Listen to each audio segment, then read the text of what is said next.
This is Gabi with Nex-Gen Real Estate, and in today's video, I want to give you 5 things to know about Homeowners Association.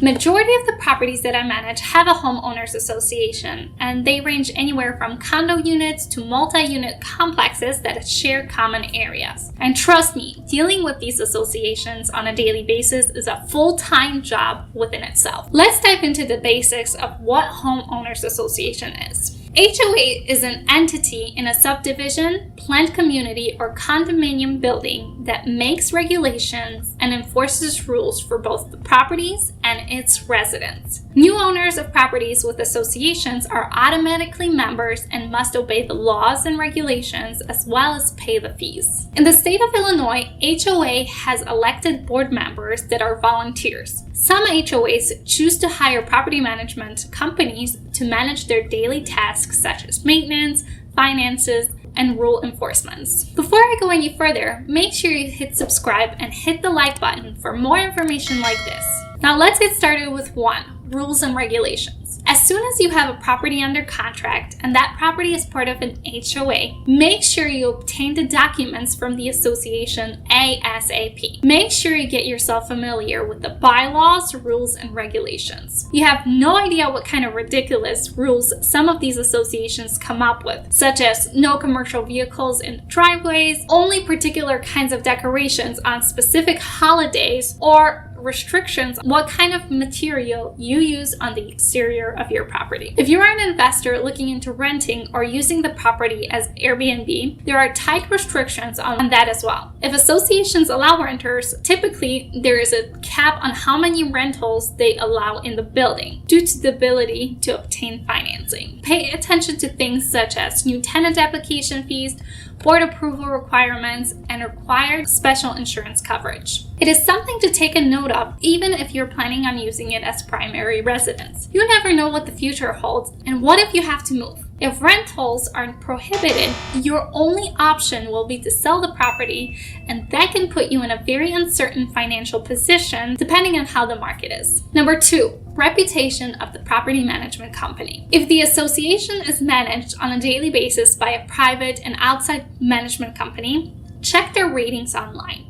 See what others are saying about them. You want to make sure that they are reputable and also accessible to you and your needs. Number 3, financials. The financials are a very important aspect of a homeowners association. You will be able to see how healthy the association is by simply looking at their profit and loss statement. You want to see how much money is coming in and if there are any delinquent accounts that are not paid by others.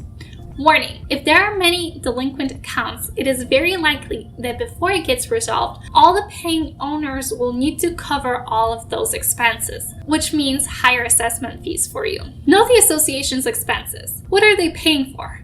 I see some associations paying for certain utilities such as the water, which can be a headache. We know if we're not the ones paying for the bill, we do not necessarily pay attention to our usage or our leaky faucets, which can leave you contributing extra money to your neighbor's long showers. As being part of the association, you have a shared interest in common areas together with all the other residents and owners. That means that as a community, you are financially responsible to ensure that those areas are maintained properly and are budgeted for, and that there is a healthy reserve account for unexpected repairs. Next, maintenance. When searching for a property to buy, don't only pay attention to the unit itself, but the common areas too. Do they need maintenance, and are any repairs or replacements necessary?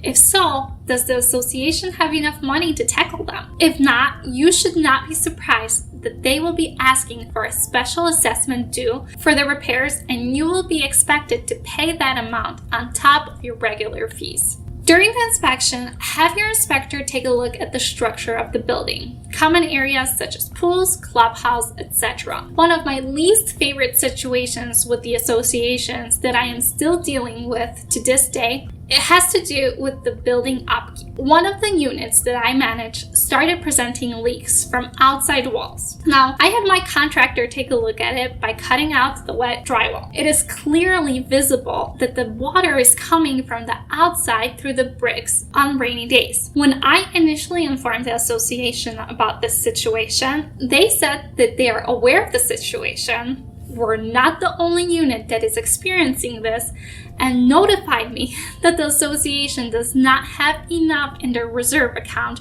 to do anything about it. I have taken this as a huge red flag, involved my attorney, and I am trying to resolve this while having a very unhappy tenant with a hole in their wall. Number 5, liabilities.